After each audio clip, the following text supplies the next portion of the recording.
Hello friends, आज कोणताही harvesting video नाही किंवा आपल्या बागेचा व्हिडिओ नाही, तर सुट्टीचा दिवस होता. तर आम्ही ठरवलं चला कुठेतरी फिरायला जाऊया. तर कोलकात्यापासून अवघ्या 190 किलोमीटर अंतरावर वसलेलं एक शांत निसर्गरम्य ठिकाण म्हणजे शांतिनिकेतन हे आम्ही फिरण्यासाठी निवडलं.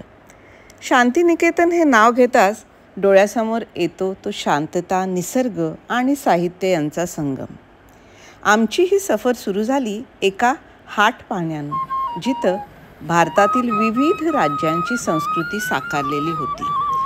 सिक्कीम, बिहार, ओडिशा, पश्चिम बंगाल आणि अजून अनेक राज्यांचे पारंपरिक घरं, वेशभूषा आणि आदिवासी जीवनशैली हे सगळं एका जागी पाहणे म्हणजे एक सांस्कृतिक उत्सवच.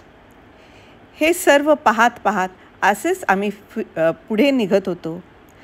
त्यानंतर आम्ही अशा जागी पोचलो जिथं या भूमीचे खऱ्या अर्थाने तेज आहे, रवींद्रनाथ टागोर यांच्या संग्रहालय किंवा म्युझियम.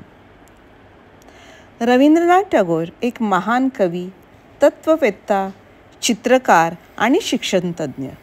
गीतांजली या त्यांच्या कविता संग्रहासाठी त्यांना नोबेल पारितोषिक मिळालं, तेही संपूर्ण आशियामधून सर्वप्रथम. त्यांनी एकूण 157 साहित्यकृती लिहिल्या, कविता, कथा, नाटक, गीत आणि बरंच काही. म्युझियममध्ये त्यांच्या लेखनशैलीचा प्रवास, कौटुंबिक फोटो, त्यांना मिळालेले सन्मान, त्यांनी वापरलेल्या वस्तू आणि अगदी त्यांनी वापरलेली गाडीसुद्धा ठेवली होती. हे पाहताना मन खरंच अभिमानानं भरून येतं. गीतांजलीचे अनेक भाषातील त्यांनी काढलेल्या प्रती, तसेच ते पाहता पाहता, त्यांचे फोटो पाहता पाहता, गाडी पाहता पाहता आम्ही असेच समोर गेलो. वेळेचं अजिबात भान नव्हतं. आम्ही सर्व अगदी धुंद होऊन पाहत चाललो होतो.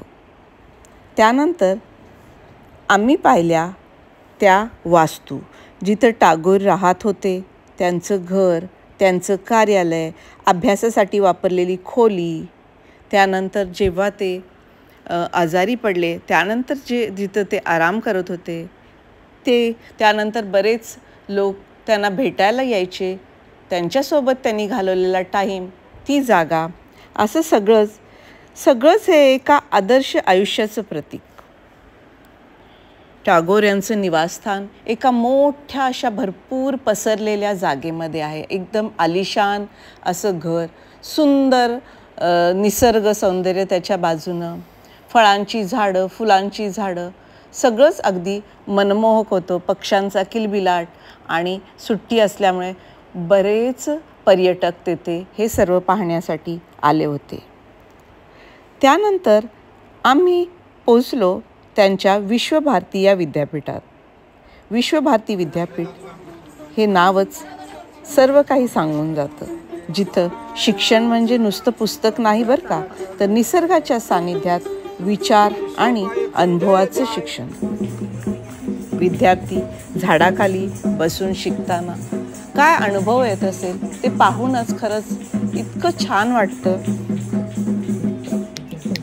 तो सूर्यास्त, पक्ष्यांचा आवाज, शांत परिसर, मन अगदी मंत्रमुग्ध होऊन गेलं.